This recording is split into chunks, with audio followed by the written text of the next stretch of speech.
Salut à tous, c'est Julien. Aujourd'hui, comme d'habitude, on va parler matos photo et je vais vous parler d'un point précis, c'est pourquoi j'arrête les batteries Patona et autres sous-marques. Alors, un truc sur lequel clairement on va être d'accord, c'est le prix des batteries officielles, que ce soit n'importe quelle marque, Canon, Sony, Nikon, Fuji, ce que vous voulez, sont hyper chers. Ils se gavent sur le prix puisqu'ils savent que beaucoup de gens vont prendre uniquement cette marque-là, soit parce qu'ils ne savent pas qu'il existe d'autres marques, soit parce qu'ils vont avoir peur que ça surchauffe, que ça explose, que ça abîme la garantie, etc.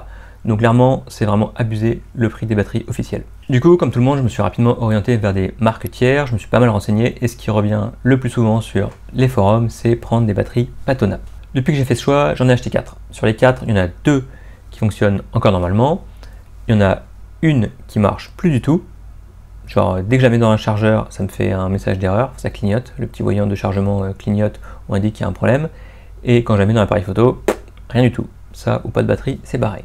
Et enfin, la quatrième, c'est un truc particulier au boîtier Fuji, elle n'est pas reconnue comme une batterie haute performance, elle est reconnue comme une batterie d'ancienne génération, ça veut dire qu'elle n'a pas un voltage suffisant pour utiliser les fonctions les plus avancées de mon X-T3 par exemple. Donc bon, si on fait le calcul, c'est quand même moins rentable que ça en a l'air. On est d'accord, ces 4 batteries, elles m'ont coûté quasiment le même prix qu'une batterie officielle Fuji. Celle qui a des performances dégradées, c'est moins grave, mais ça veut dire qu'il faut que je pense en permanence, est-ce que je vais avoir besoin de faire des grandes rafales, est-ce que je vais avoir besoin de filmer en 4K, UHD, etc. En gros, je suis obligé de penser à chaque fois quelle batterie j'ai dans mon appareil, qu'est-ce que je vais en faire, etc. Donc généralement, je préfère éviter complètement l'utiliser, ça m'évite de devoir penser à encore un truc en plus. Mais même sur les 2 qui me restent, il y a un truc qui est vraiment problématique, c'est la courbe de déchargement qui n'est pas la même que celle des batteries Fuji. Concrètement, qu'est-ce que ça veut dire? Ça veut dire que quand il me reste 1 à 2 barres, en fait la batterie est quasiment déchargée.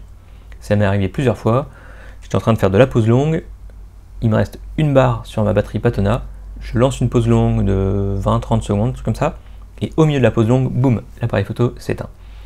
Et ça, pour un usage amateur, déjà, c'est bien chiant, mais alors pour un usage professionnel, c'est absolument inutilisable. Ça veut dire que, en gros, si je couvre un événement et que je veux être tranquille, il faut que je m'arrête quand il reste 2 barres. C'est pour ça que malgré le prix qui est vraiment, on est d'accord, abusé des batteries officielles, pour tout mon usage pro, je vais garder des batteries officielles Fuji. Par contre, pour mon usage amateur personnel, je peux utiliser des batteries Patona, c'est moins grave si je loupe quelques photos.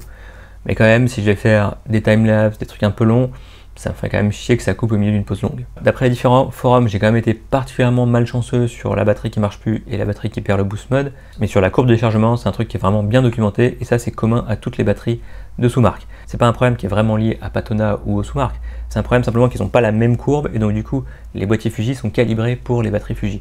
Donc du coup on peut pas vraiment savoir, mais globalement ça fait toujours le même genre de surprise, ça coupe bien avant ce que prévoit le boîtier.